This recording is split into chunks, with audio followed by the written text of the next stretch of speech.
ko le ke ho fa mo he tala malu ko no ka mai na hi tal fa tap ko do be fa ta po atu me po ka man ka ta fa ma re kuni ke o ato he mo ko ka ma ko ya fa fa mo sa ya le ki hu ke ko he ni fo ki pe mo 5 ka sa le smak ke ma a mispane wa ka ke mo fa ho ko atu ta pro ka ma ko ya ki he weekend pa be mo mo le ya te ta pro ka ma ka te mo do ke pin a mo ka man ko ma to ko ka ma ko ya fa fa mo sa ya ne ta be ko fi fi ke tatagare a whaiwhakau ka ma mispane he laine whaiwhakau ma lo ta ma hon pe ma lo nga la mi tongan me Australiana mo whewhiha ke whaiwhakau pe whewhiha ke family ki Australiana. Ia solo malo bito ma whainga mari e pe o ko whawhetai lahi ke o tō maak mafi ai o tō koe tamai no alo mono lau mari e ko hi ko e tau wau sia e pong fōu koen pe ke hoko atu ai tau polo kalama pe ko kore whakamore atu te gai ke mea ko hi ko ki mohe tolo ai polo kalama me hono kaimi totonu magatonga pe ko uhi i he ki PFT na e hoko totonu pe he aho pure lulu pe na e whai i he aho tusi te pe na e kai lava ko uhi ko e spoti ai whanau pe a toloi ai ki aho pure lulu o tok whakakato ai o magatonga e mohe tolo mai e tau polo kalama. Ka i he whanuan solo ku lang taftonga au pito pia o ku fu vela au pito ai ea whakataha pe mo e ulo mai ai la apea ku fu mahu inga haki malu ke te hola ki ai o nofo ki ai pe koe te takatai pe he sopingi ko hi ea koni ka sopingi mo hoto nofo pe hoto whare kai te fu loko o ahoni ka ke fu ia taimi mahu inga ke te toe le alu holo ko hi ko fu vela ea o e fonuan pe o lelei pe ai family o ku teu e family ke na mawahe atu i ahoni e solo i he tolu ke na woki menli o whakawhiawhia i o e aho o e PFT koe na e whai he aho pure lulu ka koa au pe te i apini kai alu katoa family ki menli i he ahoni na huna tolu he tolu ki he apnofuanga ko ia na o holiday ki ai o na tok foki mai i he monite ko e update me pare ko e pure lulu ko si foki na e teu ai ke mau meeting i pe mo insiwa o fai telefoni pe pia ne ospeta polo kalamana ku whakahoko ai pia whaileva ai tatari ki he taimi ko ia o nau whetu taki mai o whai tala noa telefoni ko mea ganda mahu inga o kui kai ke ko mea pena nau whetu taki mai ai uruaki ko nau mau ko toa ai ngahi mea na nau fie mau ki he teu koe ke whai no sivi whakaosi ki he tuunga koia o e tuunga o e whare o e pare pe koe hae tuunga to tonu te mau hoko atu ki ai. Ai a koe mea pena na nau whetutaki mai ai o mau whetutaki tala noa hono wā o nau pehe kua mā opo ai ngahi top men kotoa pe mo ngahi statement o nau fie mau me ngahi pot ngau e ke hange koe councilor hange koe tawhaaki koe ki he pilta ki he langa koe tawhaaki koe me he moui me he kautoke tā koe uhi koe ngahi whaingata o ku huki tonu ai e whare ai koe ngahi mea pena e whai ai a tala noa telefoni pia nai mahino lewa o nau tari loto fia maalie ai tuunga ko ia ka mau ka aluato au ki he taupota ha ko ha whai tu uni ai kau civil engineer ke holoki pia ai whare kai toki toi langa fo ou pia koe mea kong mahu inga lahi taha o ku nau hau lewa he lau maalie o e nau fia maalie koe hae tu uni o au ki e ono holo ke whare ka nau hanga o toi langa fo o. Ka, koe mau whakataha ia koe na e whai, koe nau whakaha mai ko nau mao ngahi mea ko toa pena nau whia mau, ono wā koe nau talanoa telefoni ke nau whanonga tonu ke mau whakamatala, tolu ko uhi ko ngai tokmen ko to pe me kansolo ke mo ui ko de me toke ta ko ta aki ko e ka pilta umia ko ya ma ko to ai umia ko ya pe nau tala mai ko nau tolu eni ko mau tatari ko ya o ku nau fofu ke wike tolu me hen ko mau wa ureva i he tuunga ko e repair ai fare ka mana truck solo ko foi hiva mano hiva afe na na ufahumba e na doke mau ka ni ko repair ai fare ka wikai mau target that matol he fare i repair ko mau target a matol ke na ka lele ko repair tu o tolu e mo ne ke ta fe ape ayo ko me mau hakore ke na tolu ko e to fai be ta fe ia e to fai be e to hupe vai ko hinga ia mau kalo ai mi he to hono e ko tu ngai e wa tahi he wanoa to ngai e wanoa fa pa ko e to ia be ke wa no e to repair be ai ko mau o stu se matol e tuunga ko ia o puke panga ki fa foki atu mea mau e mau tolu ai tafa aki koe ke na rem fa foke mau inga api ai na mau insure kai koe fa kilu valmano fi mau e foi banga ke foki mai o to tongi aki ha kautaha kana holoke fare toi langa fo o pea o ia e ongo whakawhia maari o kai ke nau toe push mai pa kui kai ke nau to ko hono inga tu kaua ato e pāti koni o mau viviri atu ai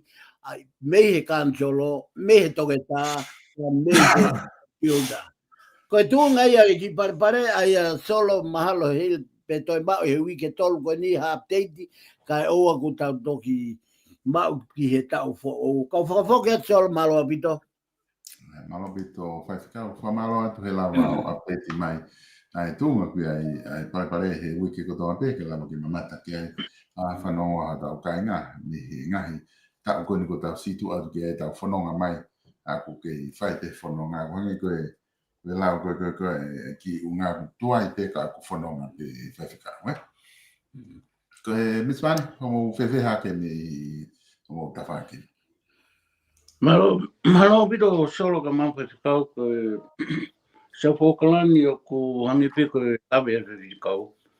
O ku vela pito la pe aku ki yongo vela pito. Pe tau whawhita i be ko tau toe whimata ki aho ko ni ki whai tau pokana maka ko whafokia solo malo pito. Malo pito mispan fa malo ate la kui ke tau kau whataha mai i proka mai hau whakau ka tau ki kamata ki mo ai tu unga ko ia ki ai ko tau fo proka ma fo gen o si ko ia fili falaria ko ilo pe ku mahavina pito ke faha ki talanoa ke ko ku tokanga apito mai mispan ke tau kamata i tafa ko ni ku ai tau falaria i he osi koe o whiri whare area ko whaitu tu uni kakai o tonga he wahenga ta fitu ke whetongi e kau whawhawhonga e toko fitu.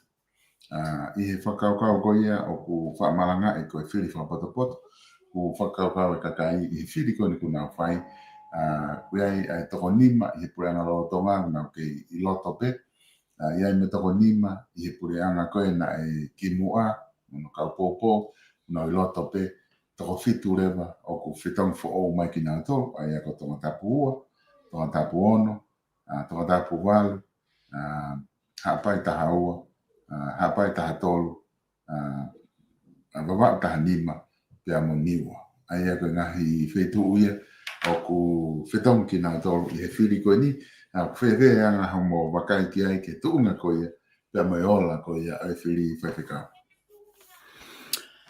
Io, ma no, pito solo hange pe foki ko ngahi mea ku tau whanonga mai ai o tau mau whakaaho pe me ngahi o ngongo whakamitia ai ngahi wheri liu aki o ku hoko ke whanua solo ka ki he whakakaukau e motuania ki e tuunga ko ia o ku ai fu whetae mahino aki lahi au pito solo i he wā o e kau whakafofonga pe ai pure anga pe ko kau whakafofonga pe ki ai fu tai whe mahino aki mo nau wā pe mo kau nōpere mo kau hou eiki tai mahino ange honau wā pe mo e taloni mo e tamatui ka o mai kuini pe mo e wā foki o e kakai whakakolo pe whakamahenga pe mo e nofo o tau sio ka whakamā opo e whanua ki e whakaluku fua. Ake uhinga koe ni solo kono uhinga koe fu tau sio pe tau tolo whaire ata mai pe mei he anga e temo kalati I murini. Ko murini koe fo I lea vevela au pito ia I he lao ka tuuni he lao ke whakawhisi ha minista. O kai ke toi pe mai ia io pe toi kumi hane uhinga pe na e tonu hia pe na ne whai hangau e aonga pe na ne whai ko e tutuni pe he lao ke whakawhisi ko e whakawhisi ia. Sai, magatonga I he whakawhisi pure anga whakawhisi ko e ne whakatohi tapu tafi kotoa ki nau tolu ki tua. Ko e lau maaria ia e tohi tapu. O tau tala noa he polo kalama whawhango saione I he mea ko e mau whakaha pe ko e tala lau maaria pe ko e visone pe ko e tatala e pulonga ka taki mai ai mo oni I mea ko e o kupuri he mo ui o tatau pe he tangata I he family he siasi he whanua pe mo e pureanga whoki o au ki e pureanga o e otua. Ko e pureanga whakawhisi pala nisi pe ia mo e pureanga who'ou. Taha ia te toi palo pare ma. Pe ko e palo pare ma ko ia solo o kui kai ke whai ha tuhu ia ka nau tolu ko e o nau whakafofonga mai he pureanga whakawhisi. O ku fie mau e solo ke tauhanga e tau tolu o taaki ki o lunga ke lava ke ilo ai kakano ko e mo e lau maria o whanua o whaha iua e whanua ia. O kia e toi fo I mawhai lahi au pito ia o osmana wahe kia e pureanga whakawhisi. O kia e fu mawhai lahi au pito ia o kunehanga ia aia ko ia na whakalea ko he tapolo kalama ku osi ko e fu fo I tuoni matangi o ku vilo whakaahio ake fua whakatupa ke mai be. Ko ia na safai a tiri. Pakui kai ko e fo I tuoni matangi ko ia o whaka e na tula ki he ke tō me finangalo e o tua. Ka ko e te molo ko e fu uivi whaka mo vete ai te molo ko ia na ne kāsia e whiri. Sai, tau whoki mai ke fo I kawenga ko ia e solo o whatatau ke visone o e whiri. Ko e whekau ia mei he otua, ka au tau fie mau e monu ia na e uhinga kia tu poulu aki. Purelelei. Ko hai e purelelei. Whakatonga I solo na kai ke tala noa tau he tangata. Tala noa o tua pe au he ko toi tapu ia. Ko whakamatala e toi tapu ia, whakamatala o tua. O kai whakamatala tangata. Ka koe kau ikuna koe ai. Ai whahinga e tangata. O ko hinga e nau ikuna ko uhi ko e nau tui, ko e nau whalala, pia mo e nau li aki mo ui. O kaluse whai pia whailau ko uhi pia ko mo oni. Ko e purelelei. He ko hai e purelelei, ko e otua. Na e fie mau e whiria ko ni ke whakafoki a tonga ia ki he otua. Pia ko e otua ko hono sino ngā ue koe pure lelei. O kai koe whakafoki ki he tui. Whakatoka ngā i koe me aia ko nau tō ke longoa a tai mahino, ko hono uhi ngā koe nau ome mea e o tua, o mai o whakasino aki ai temo kalati, whakasino aki ai nau fie mau, whakasino aki ai ngāwe o nau lava. I kai, tuange o tua ke tu toko tāpe o tua. Kai toho mai ai atamayo e tangata, fie poto, toho mai mo de fie lava me a, fie pore, fie langi, toho mai mo kumi mawhai, o mia ki he lalo kolosi. Kai whakahino i tau tolu he kolosi. He koe kolosi, koe mate anga, tangata, whakamā, ngari vare, tangata whe auaki, tangata, koe anga, haula kotoa pe, ko nau mate anga. Pe aku ma ia no hinga ke kauloma. Ko no tutuki ke kolosi pe ave ke funga mo unga pe hiki o lunga ke tapa kotoa pe o eria kotoa pe o loma o siu. Fe tu. Ngai whanua kau ngā api siu mo e sentaile. Pau ke nau sio kuo e a mai ai anga hala ko ia me tangata. Tarunga mo e o tua. He ukai ke mati o tua. Roato hono alogo sisu Christ o kaka ki he fu kolosi ngari vare o ne hanga to'o koe to'o au tuku i lalo ka ne lio flahi hono ni maki mamani ko foi whaka mo uia e pure le i solo ai pe ko foi fili whaka o tua fili koe ni kamata pe ia mi hono pare mia.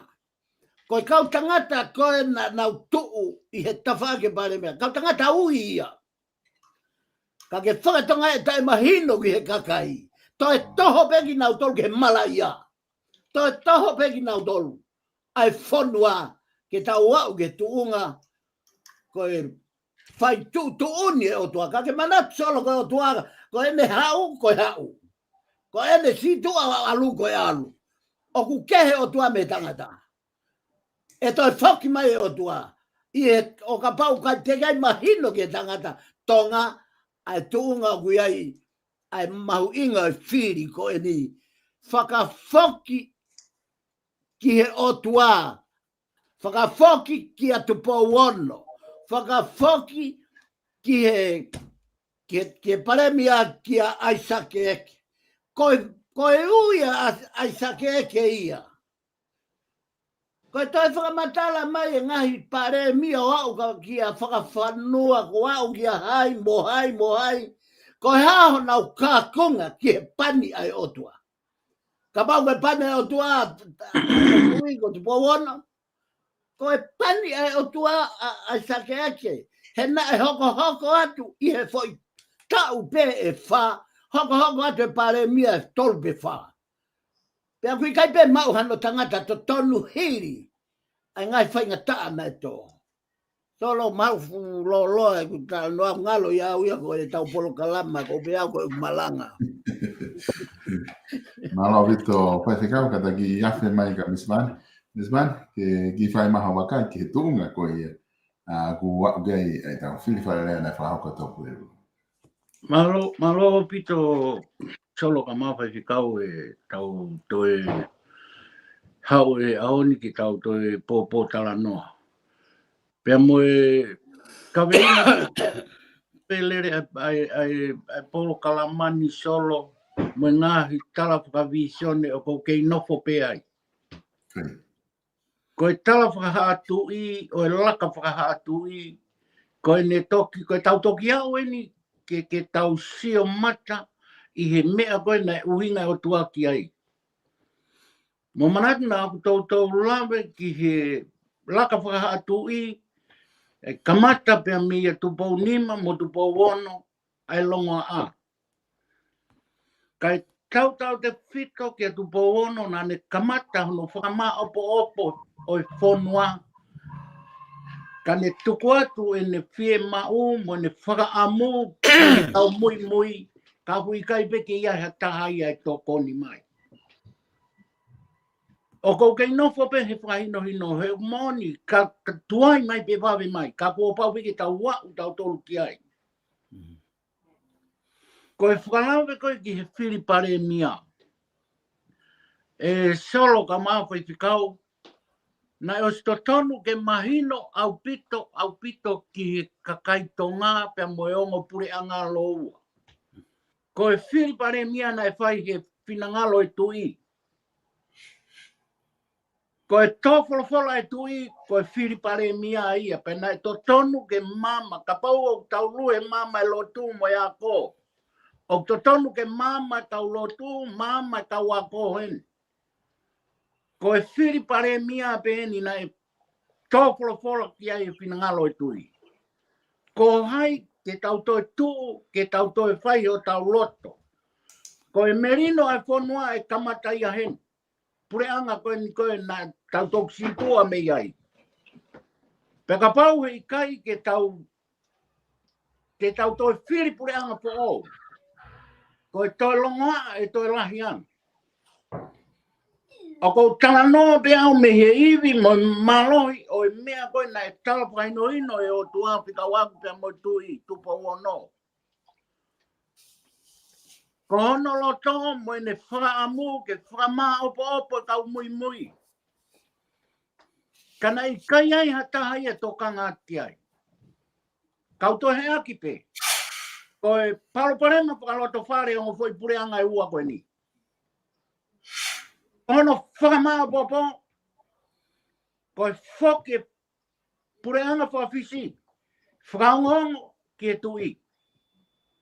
Kai merino e whonua. Ko osi taimia ke tau toi whakaore e tau lea he maoni o ngā ue ai ponua, he koi ponua na e tukilang. Pa he kai toi aha poto ia, he kai toi aha mawhai. Pa koe kusio aku ke he whakatutu koe ni solo koe tonu eni e tu ai ponua. Koe tau toki au eni ki he tui pou eiki kakai. Koe pure ngā koe sino ngā ue ia. Foi mawhai koe o totonu ke lue whonua tai mini. Whiri ka hoa ki nau tau tuata pe ki he poisea e kabineti. Ia pi e maia whiri me he kakai. He koe māmaia koe nā tau kamata aki. Koe tui hoa i kakai. Pa he kei toi hau e hoa i ki o intawhia he ngā ue whonua.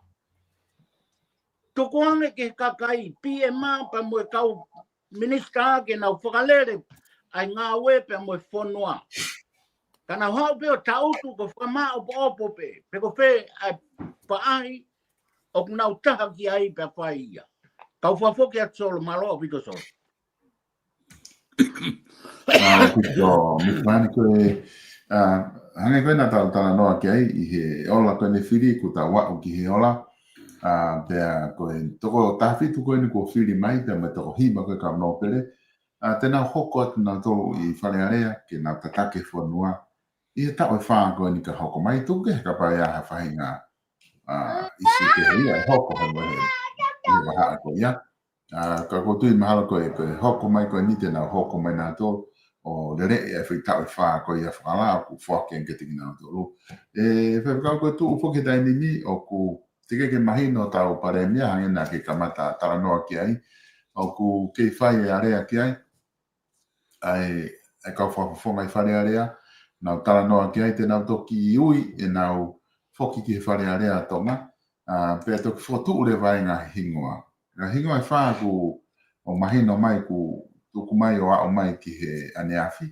Ai koe ai sake eke. Tanela kus maalohi. Whawhanua se asawareni. Ai koe toko whaa ia ku lava tuku maha nau hingoa, au ku iai e nau interest e nau maho inga ia i he lakanga pare mia. Ka au ku kei whai pe a rea, maha pe nā o dia ki he taim koe hua ki whare a rea, toko taha pe ia, pe toko ua. Ka koe tu ia tai nini, koe toko whaa, ko asi maha nau hingoa. Nai pe he whoki he whaka eke nai whai, ki he whawhawhonga ko ia o tonga tapua, se me sika ai kune whoki whare a rea, ne whamatala ia he whaka eke, he rei teo i Nusilania ne pehe. Au ku tatawa te ki a ia, o ku kaunga mea mamai apito ia, o ke no pere, Ya kuta tawa pege ai puka hatu unga e au ki ai whiri. Koloa pege ai ke pare mia pe hataha me kakai.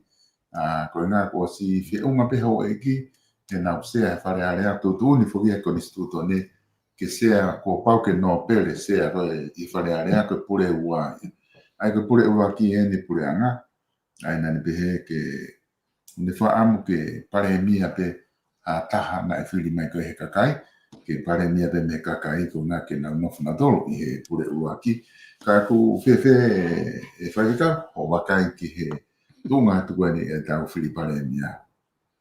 Ia malo solo koe he kai whaki ke tau toe forecast tau tolo ha mea kehe pau pe ke tau forecast pe tau tolo he toi tapu. Koe. Ia koe tonu beia solo. Koe moui tatau pe moi whakate makalati, moi whakamolare, pe koe hape ha whahinga moi whaka ekonomika, moi whakaha. Kua pau ke taki ki nau tolu e he moi whakalau maari. O ke whakatoka ngā i solo e longo a, furi e nato, alake sari o teki mua kai mui a te hosi ia. Pea koe fo i liri ui a whai ai he kai toi osia e longo a. Hange koe fo i tari koe a se misika. He nai, ka whake ange ke toi tapu, nai tutuni he o tuha ki a Samuela ke alu, ke whanaua se o pani hataha be. Whakatoka ngā i koe ngata anga ia ata mai ia e tangata. Hataha be ia. Taka pau e humai ha futuaksi a hataha be ia. O kupau ke tau ngau e ko tau konsenisi o whakatatau ke tutuoni a toi tapu. Tutuoni kasi o wa Samuela. Alu ke whanaua se o pani. Hatoko taha ai ke hoko koe tui o Israeli. Pea alu atu, whakaholo mai. O te ki ai peke whakahamahe o tua ia hataha ia nau tolu. Toi whehu i atu, e Samuela. Ka o ki toi ai hataha, koe tari, koe kihi i si taha, ka kui uta o tauhi ai whakamonu e mautangata eki. O mai ia, hei kai ke tau nofo ki he kai mea ke kai oua ko o mai e tora. I taimina he haa mai a Davida. Whaka off. Sino si. Kai ke sino paha. Mo sino kaua mo lalahi o hangeko hono whakatau ke te. Kai tutuni he o tua pani e toko taha koe nā. He koe sio e tangata ku sio i hangeko e tari a se misika. Koe sio koe e toi tapu i au sio ki loto. Koe uhinga e taulongo a me polokalama koe ni mou whiri ki loto. Tonga. Tuko e whiri e ata mai. Koe uhinga i au whika uluaki ai a tokta eke. Tau e ne fia e ne tautu mono lakanga whakamā oni e ne mo ui.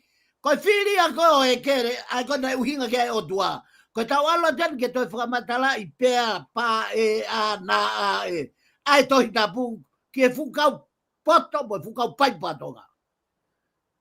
Ko tokta eke e whai e sivi ulaki me he tōnga whakalau maari e. Katoa, o au ka whakawhanua, o au kia sova, o au kia hai, mo hai. Hei kai, tau ene whiha ai whanonga ai pare mi aho no tōnga whakalau maari e. Te ki ai ke ongo kovi ha whewhine. Te ki ai ke ongo kovi ha ia hia. Koe uhinga ia, na e tūtūni ai he visone koe pare mi ai no tonga. Pea koe le rei taha eni. Iha toi pare mi ana hoko. Tukeha agilisi. Pea koe uhinga ia solo o kou ata be ke fai nau firi. Ka koe nau furi be firi mua sari o te, mui e hosi. Ha me hoko koe fe fusi aki, e movete sari o te. He whenga e hosi ia ke alui mua. Ka koe mea ku whakamua atu, ai fuuka mea ia mo e papa. Ka koe mea pe hoko koe movete ai whahaita. Solo kau whafoki atu. Malo pito whaikau. Miss Van, te maki i awhia tuka koe nā ku iaiha o bobo mai ki he kawenga koe. Malo pito solo ka mawhai ki kau koe pou pe aku. Pureanga pe koe ni. Pe au I he koe mama o e tō polofola e tui. Koe totonu ke pelula ko toa e. Pea kai ngata I solo ko whihuia o pito. Ai toi hu, ai to kon pare mia, toi kau he whiri pare mia. E ku tui whapapau aku, nei tonu ke tū toko taha pe ai pare mia. Ai sake eke. O wange o kune toi hanga o ene hu mai, o kune toi hanga o whakamot mo vete I, ai loto e kakai. Lolotonga e nau maa opo I he foi pure anga o nau tolu, o toi tuu, o toi hūhake, ke toi kau moia. Ka koe whiri taua taina. Ka koe huinga e ku lawe kono uinga e nei kaipeki to ia tāia, toi to tonu ke toi tuu, ke vei pā pe amo aisake eke, I poi tuunga o e pare mia. Nei tonu ke tuu toko taha pe. Ke mahino ai toko taha e pare mia pe a osko ia pe a nau toko. Lere ai ko nau mao e nonga mo whin. Koe tū koe sei mini au tū. Vei ua tū e whiripi e maa. He toi hūhake mo e toko taha koe ni. Pea koe kuongoi, po kui kai ke u tui e whihi au pito e whiripi e maa koe ni. E toi hūhake tamu koe ni. Ka kua whoke atu solo malo pito solo.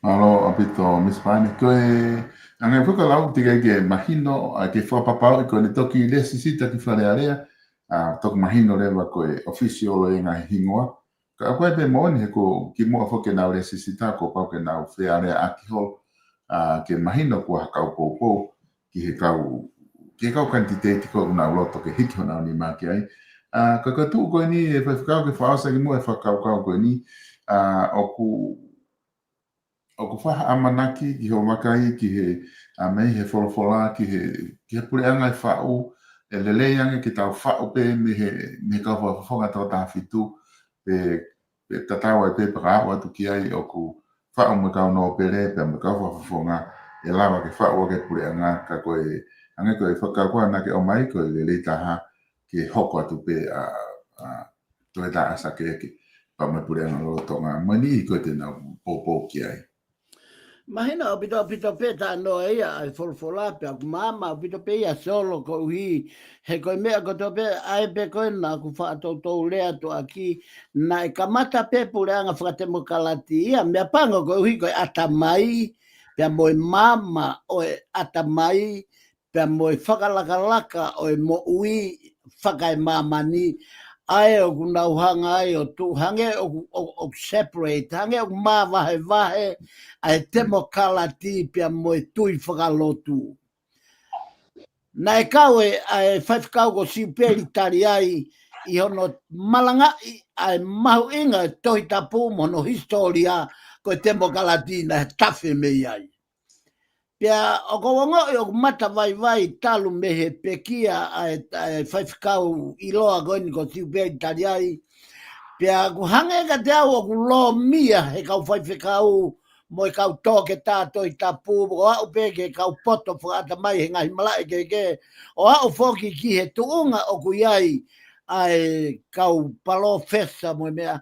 Ke nauhanga o whakatoka ngai ai mahu inga ai pitu keta, ai whakataha, ai mfoi mea lalahi pati, lalahi koia koe temo kalati pe koe hano whakalea koe o whakatatau ke mahino ai kau ako. Pea moe tohi tapu. He kono uhinga en solo. Koe tohi tapu, koe tohi tūhulu, koe tohi lau, koe konis tūtone ia ai otua. Koe konis tūtone ia ai otua. Pea hanga whewhe ke tau toe konis tūtone ai otua, ka tau kamata pe, pa tau form ape, pa tau palani pe, pa tau lue pe, ia foi platformu ai atamai. Ikai. O pau ke na whengawe ake atamai mo tau loto. He koe atamai, koe fufo I mea ngau e whakaluku fua ia o e tino. Ka koe lau maari e koia ai ka pasa o kunehanga o tataki mo whakahino hino e hala whanonga e tangata.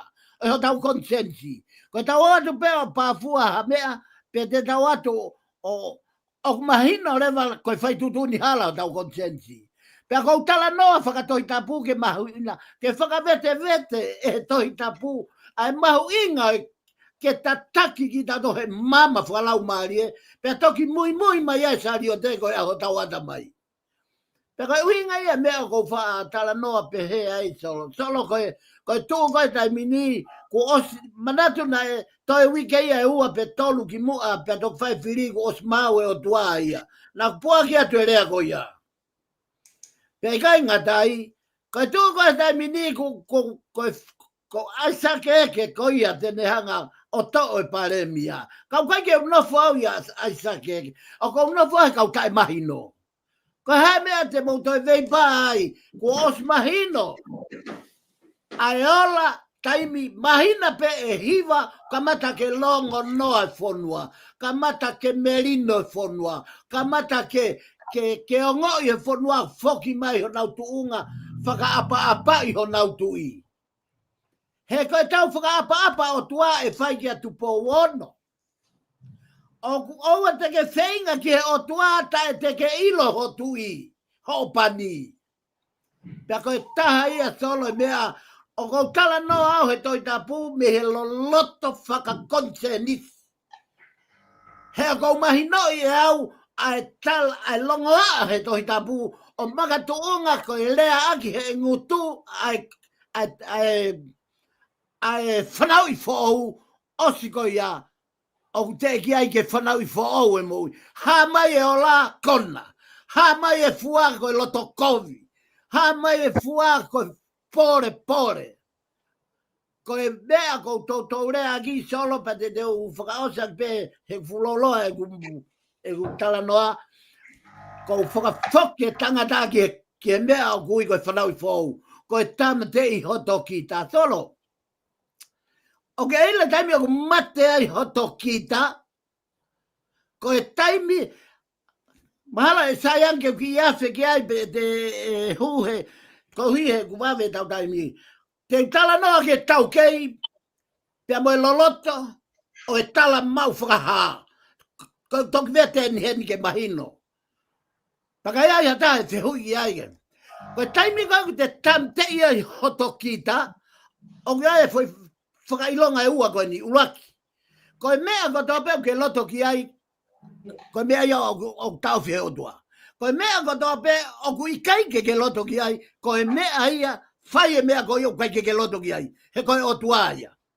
Sio ke whakatoka ngai e mate hoto ki ta, koe kaike te whai e hoto loto, ka te whai e mea koe o ku loto ki ai, pe whinangalo ki ai o tua. Mea koe kaike ke loto ki ai ko ia. Ko hono ua. O ku whamatala kau toke tātou i tapumu me mea, koe he lea e lau maari. Koe se hui me polokala mani. He ne wasi malanga, he ne wasi whaiako toe o wha. O hifo e lau maari e maoni o ni, na hifo a kia mea koe ni. Koe tangata whanau i whaou, solo, ka pau e ose tau polokala māku ngatai, o se unga anoi ki whaiako koe ni ko whai. Ke hu ai e tangata, Ko hana ua. Koe mea kui koe lea ai lau maari e maa oni. Koe whehui me polokala mani. Ko whe lau maari e maa oni. Ko whe ia. Koe taimika na i mamani a sisu, na tau ilo, na tau sionga sisu, na tau kaimo sisu, ta noa ki e tohi. Sione ulaki, sione ua, sione ulaki pita, ua pita, se misi, tala noa na nau wheohi mo sisu. Sai, whetongi, lau maarie, ko whehui me polokala mani, ko whe tala lau maarie o kuke malanga i. Solo, ko e taimika o ku mate ai hoto ki tā. Pea hange ko e whamatala. Ko e mea ku ke loto ki ai o te ke whai ia, he koho loto ia. Ka ke whai e mea ku ke loto ki ai. Ua, ulak poinia, ua, o e whakamoni, ua. Ko whamoni ni honoa. Ko taimiga o mate ai hoku kita.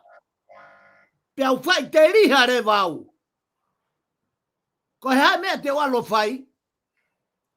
E tāpua ki ia he eiki. Seo e toki tāpua ki he eiki e te ngāwe.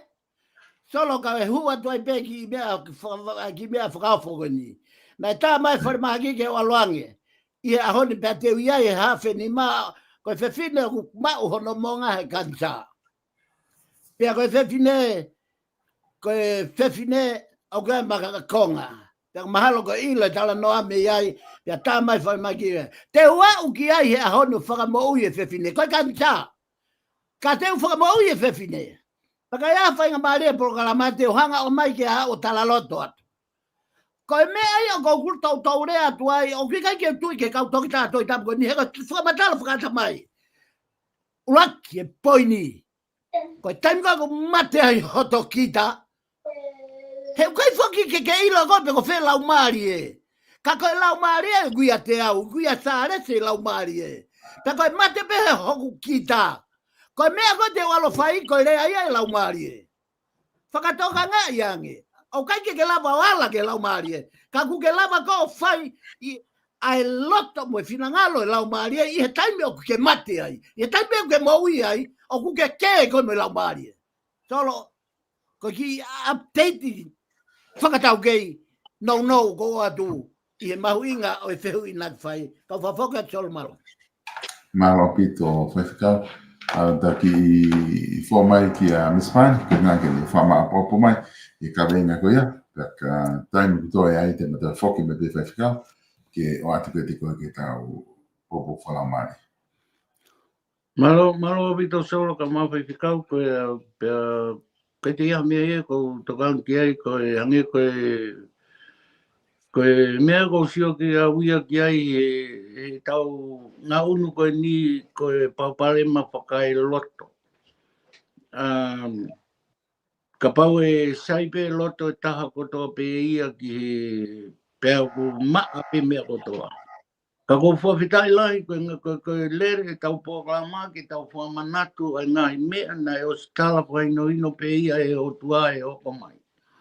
Pa koe tau ngā unu koe ni ka pau he ke tau he foi mga wha koe ni solo pia me he poreanga na e finangalo mo tō wholofola ki ai a ene a pio.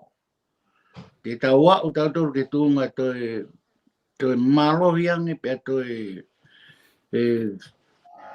kai ke toi uwhi e kau whawhepaki ia me kau. Pea koe kore pe ia me he pokalamani mo i he motua koe ni koe tau pelula ko tō pe ke pureanga koe ni nai tō wholofola e tui.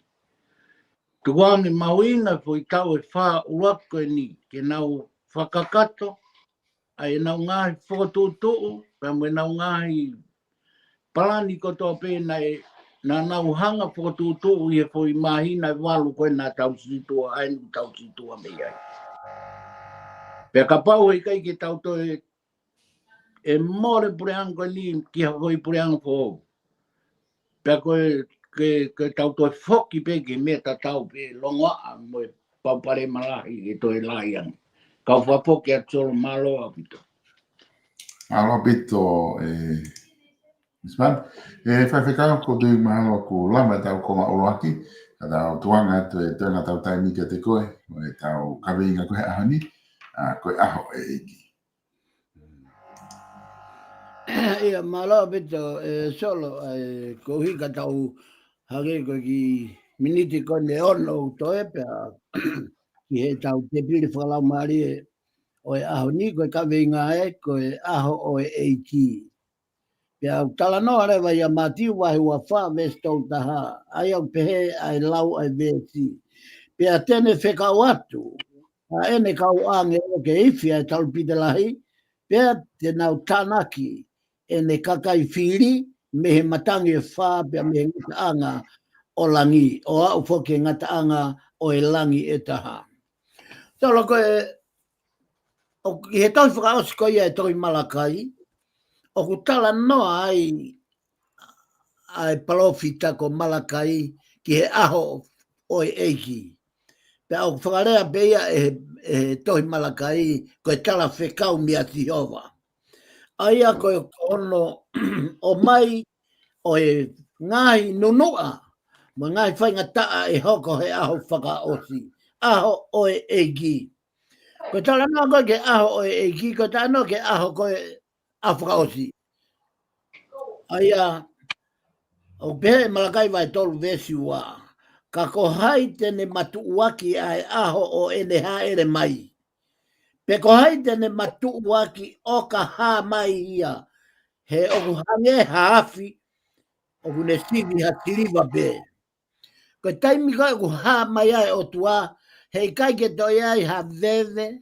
Hei kai ke toi ai ha feri haa. Ko e hoka mai ai aho o lahi. Ko e aho ia o e sivi. Hangea sivi e afi ai koula. Kono haka be koula ka ewa kuo koula mon. Osi atu ai koula loi, osi atu moi mei koula, osi atu moi maka, moi kopa, moi hapua. Ai ngahi nau o kune hanga o whakamerei ai koula moni. Pea o pehe aho o eiki he tala noa a Malakai. Pe o kuhae ves tolu be o vahe tolu ai behe Malakai. Hange ko sopu ai fokofu. Pe tene nofo ko sivi mo whakamaa siliva tof pe. Pe tene whakamaa ai haari vai. Pe tene to'o me iai ai uri hange ko koula mo siliva. Pe tene au toki hoko ko kau atu fei lau gia Tihova i e mā oni. Tokanga Malakai e palofita ko Malakai ke haari vai. Ko haari vai ai o tau pehe ko kau whai whekau e solo. Tau pehe ko kau whai whekau ko kau haari vai ia. Pea moe. Pea ko e haa nai whakatāpui makehe. Nai kai ke oange nau tofia kere. Ka nai oange ho nau tofia whakalau maarie. Ko nau tolu. Pea tutun lewa ke toko hongo fulu mātaha ko e whanau se ko pe. Ke nau hanga o ave to e nau vahe hongo fulu o ave. Ke tauhi aki ai haari vai. He kui kai ke iaha nau tofia kau nau tofia aki a Tihova. Ngā ue whakalau maari e ata peki nau tolu. Hange koi kau whai whekau. Take koi kulave ki ai ko hiko ne ha. Kala no ke a whakaosi aho oe eiki. O wea hiva ku lave ki ai o pehe koi aho oe tangi. Koi aho oe tufa totongi. Koi aho whakaosia oe eiki. Koi aho ia e hoko mai ai eiki ki hono mamani. Koi kawenga e tau te piri whakalau maari o e aho ni. Koi aho oe eiki ka oku kau foki. Ai kawenga o e ahoni. Hei kai ke fu mana koa pe ongo ifo ki e whanongo. Ke whanongo ki ai kau lotu. Pe koi kau karistiane ai tala noa sisu o kau ki e aho oe eiki. Ko nea moonia. Mahina beia ka tau tolu koe aho whakaosia, koe aho ia whakamau ia ki tau tolu, koe aho ia ilo e tau whaianga hala, koe aho ia ilo e tau whakapuripuri ko toa pe. Pe hange au kai ke ongo ifo ka tau tolu. He tau osi ilo koe aho lahi.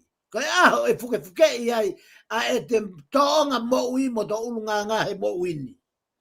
Pa kui kai lewa ke tau lava ai o ilo pe koe hai mea koe. He ku kai ke tau ongo e tau tolu oku. Whenā pasi mo whahinga moho tau loto. Whatatau ke wholwhola e aho ni o ku tau wako me iai ai ngahi me ani. Uraki. Ko e aho e ki o ku whakaririfu whau. Hange e ia o ku haa i he vesi wahi wā.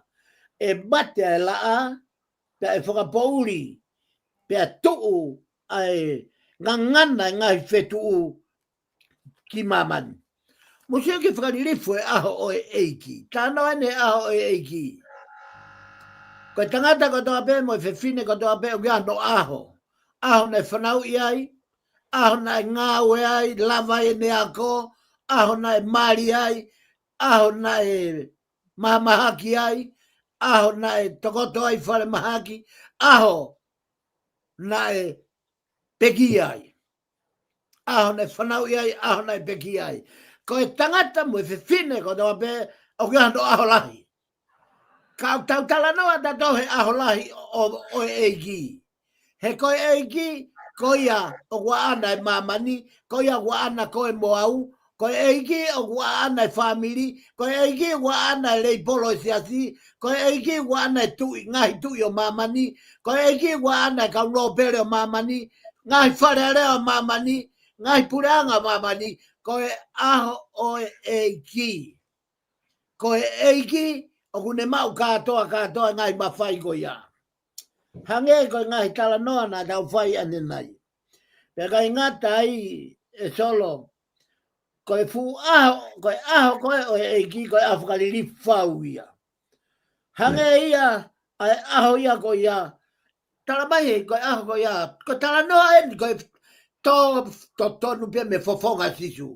Talangi sisu ko e aho whaka osi. Au mau nofoko i he nau hume me se sarema, pea ko e ofongi he kaua ko talang sisu. Wakai ange ngai foi maka e ne whaka ofa. Wakai ke tempare. Ai whaka ofa e tempare. Pea toa e whorwhora sisu. Pea sisu. O kumo nofoka o tokanga ki he mea o mamani. Ikai hafo i maka e tu i mamani tai holoki. Pea koe foi uhinga ia. O toa ai tau vesi o te pire whakalau maari o e aho ni. Tala mai koe aho lahi, aho e ki. E tō e huhulu ai laa. Solo na tatoki liu mai me ta polokalama i a sio siwa. Ai ku whakamatala koe ki he kore a sio siwa. Ki a sihova. Ke whakamore ka ke whotuma o e laa. Ko hui wawe pouri. Kau tai ho ngai whiri. Pene hanga tai ai foi puranga nima i he tuu ai laa. Pea koe toki aho loloa taha ia he mamani. Ko hono whakahistoria e aho ko ia. He koe toki aho e kuo whakaongo ai a Sihova ki e tangata. Aho e kuo whai tutu uni e tangata ko notua. Mari e au pito. Pea pehe sisu i he lesone aho ni. E tuu e laa. E tuu e hulu e laa. Solo koe hae palo polema.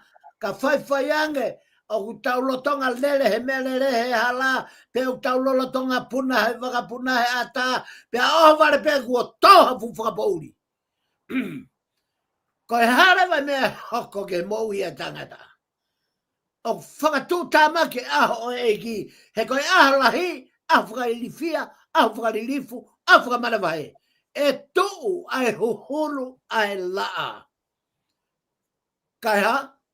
Kai whakapauri toa mamani. Tala mai ngangana mga i whetu me langi. Ngai nau e whakatupu. Whakahai he aho o eiki. Ko ia na me ngauhi. Ko e aho pe o eiki tene hanga. Mau i e mea kotoa pe i he ne whakatupu. Pe ko e taha ia o e talanoa o e whamamahi ko hiko e mate ala a pe whapauri toa mamani. Ko e taha, kua pau ke te mateu teu he taimi ko toa peki he aho ko ia. Ko uhi, ko e tā a e tapu. Pea e kai hato e taimi ke whai ai ha teu. Ke whai ai ha teu, ko e aho ia o kulauki ai. Ko e aho ia o kulauki ai, ai hiva koe o tau whanongo ai. Ko e aho o e tangi, ko e aho o e tufa o e totongi. Ko e aho e fia, a nau tolu na e ngau e lelei. Sio ange. Tala noa ke whakamanawahe, ta noa ke whakamamahi, ta noa ke moveu e hoko. Kai tala mai e ta whakia koe taha. A nau tolu na e ngau e aonga. A nau tolu na nau nima whaki. Aki nau tolu na nau fia tokoni. Aki nau tolu na whai totonu. Aki nau tolu na moui maa oni. Moui hao hawa. Whai totonu he mea kotope. Tala mai, ko ki nau tolu te nau mau e nau tolu he aho ko ia ai fia. He nau lelei, he nau lelei e nau ngawe. Kia te ki nau tolu, na e, ka ko ki nau tolu koe na e kovi e nau ngawe. Ko si e nau hua tu pe koe he matapā e whakapouri ko ia. O ngana i pe ki he mamahi lahi, moi mamahi tae ngata. Ka kua pau ke te whakapapaui, kua te osma teu ki he aho ko ia. Aki e te whakapapaui, kua te osi maua sisu kalai. Sia ke aho ko ia e solo, aho whakaosi, aho e eiki, kala noa a sisu ke whakamana wahe mo, whakatutamaki mo, whakairifia e aho, ospe ko ia. Humaki mai rewa e sisu e foi tānoa whakaamanaki. Amanaki lerei, tā noa whakatua merie, tala mai koki nau tolu, ai kakai, na nau tari ho nau eiki huhu I ko sisu kalais. O pure he nau mo ui, o hange koe whanau I whao na kulawe ki ai I mua e tapolo kalama. Koe kakai ko ia, kua nau osi ma teu ki nau tolu, mau ki nau tolu, teu peke hoko mai aho whamana wahe. Koe fia e, ka koe kakai ko ia. Kakai fea. He koe mate koe mate ka e tuu e huholo e la. O kuua pe whahinga kakai o kuhe mama koe ni. Koe kauanga hala, pea moe kau maa oni. Pea koe kakai ko toa peu nau mo ui maa oni mo anga tonu. Koki nau tolu ia mo ui o fia he aho e eiki. He koe maari ta hen solo ko soif ko ose ta ofa ke min tenima ko hi ka ufraos tau te pili whalau maari o whamaa opo. I taimi koe solo na e tutuni ai e otuaka mo sese ke whamaa opo e whanau he pelu.